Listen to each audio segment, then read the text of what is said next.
Jadi kecil anak. Untuk ini nanti kita apa? Ini TPPU.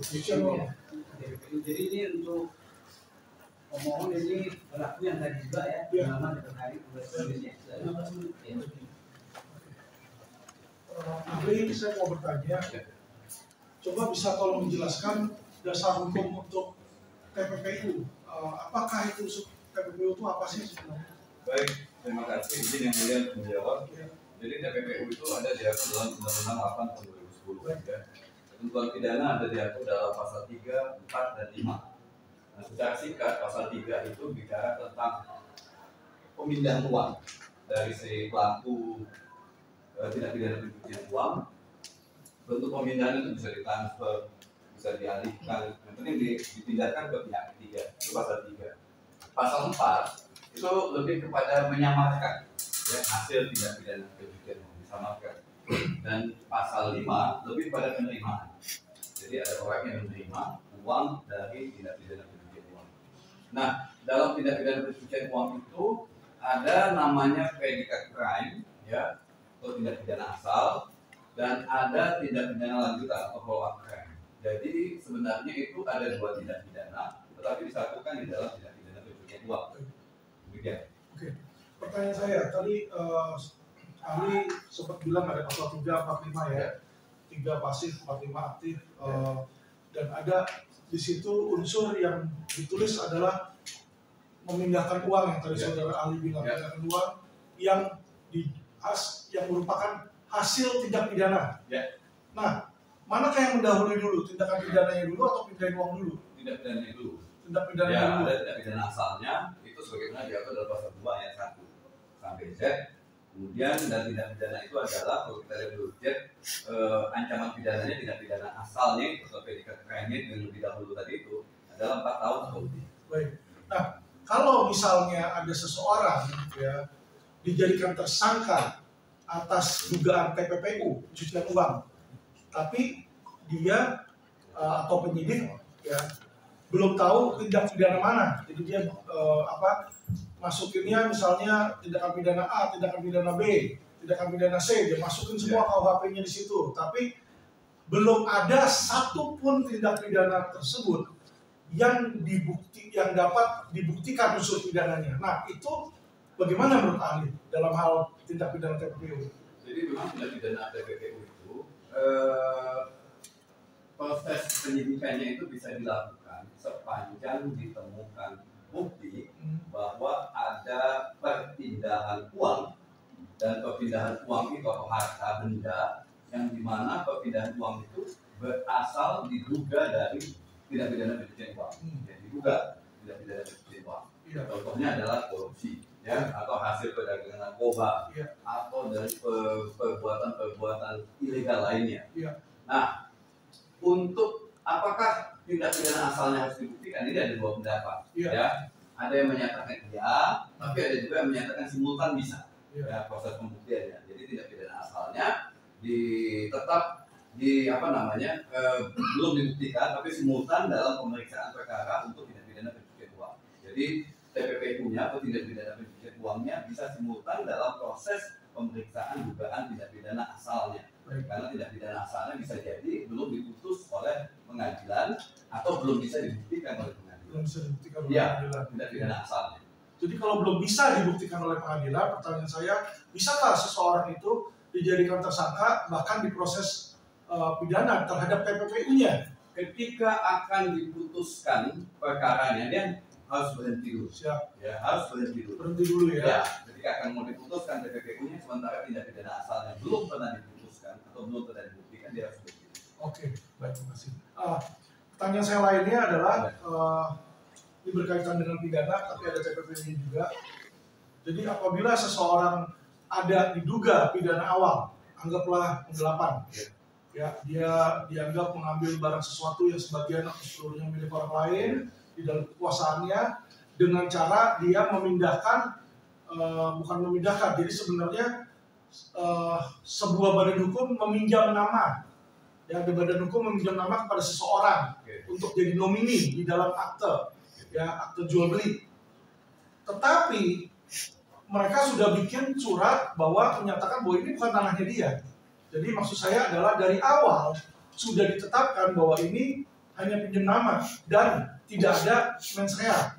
Ya, jadi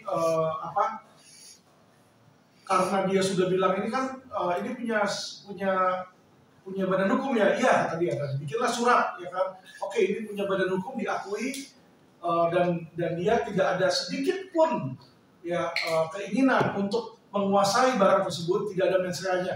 Nah, menurut saudara ahli, apakah di dalam TPPU, kalau pidana kan kita harus ya, tapi kalau di dalam TPPU pencucian uang yang disangkakan itu harus ada mens rea-nya nggak? Atau kalau orang nggak ada mens rea, terus bisa tiba-tiba dikenakan pencucian uang, pidana pencucian uang? Bisa. Jadi memang tindak pidana asal itu adalah sebuah dugaan tindak pidana. Betul. Jadi bukan sebuah perikatan dalam konteks hukum pidana. Betul. Ya, jadi misalnya ada seseorang atau sebuah badan hukum lalu memberikan kepercayaan pada seseorang ya melalui akte bahwa itu adalah harta milik si badan hukum tersebut.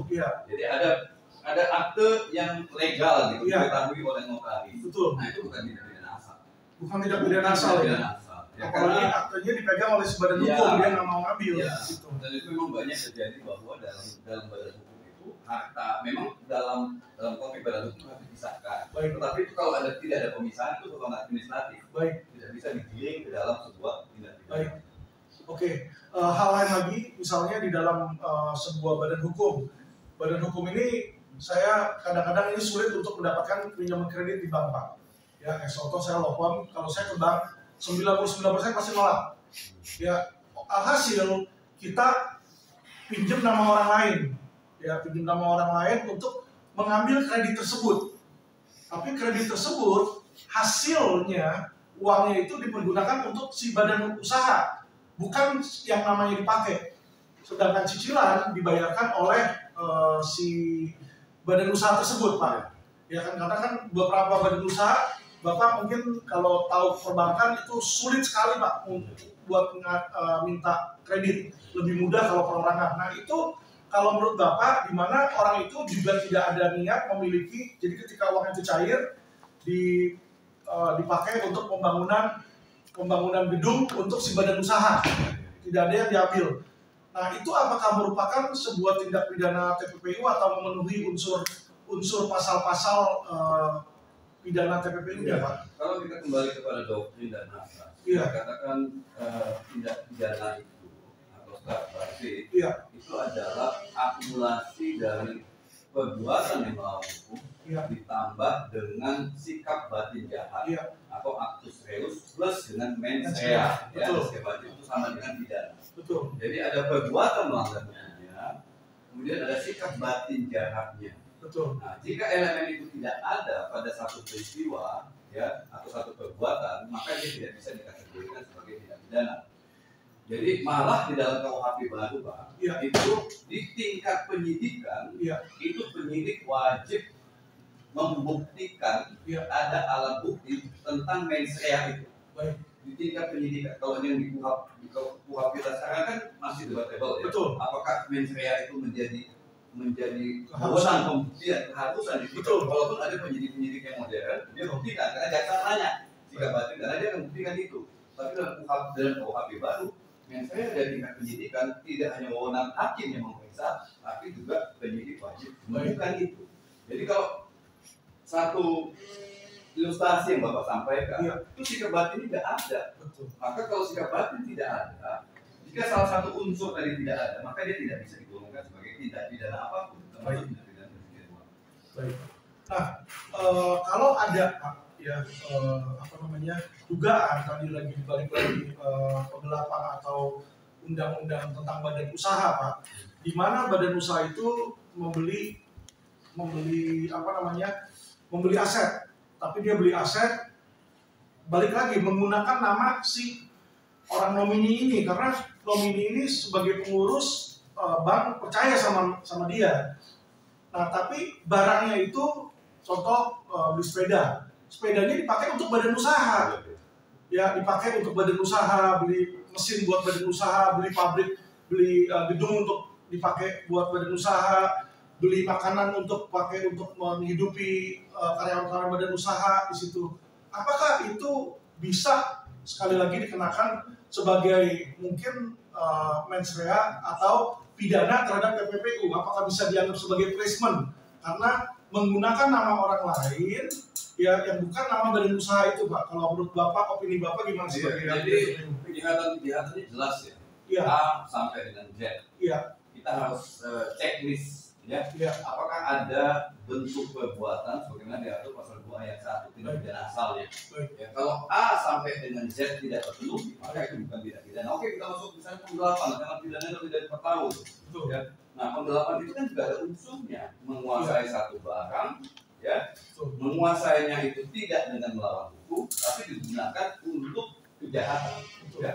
Unsur itu terpenuhi nggak untuk dikatakan penggelapan? Penipuan juga demikian, ada bujuk rayu sehingga orang tegak hatinya untuk menyerahkan barang.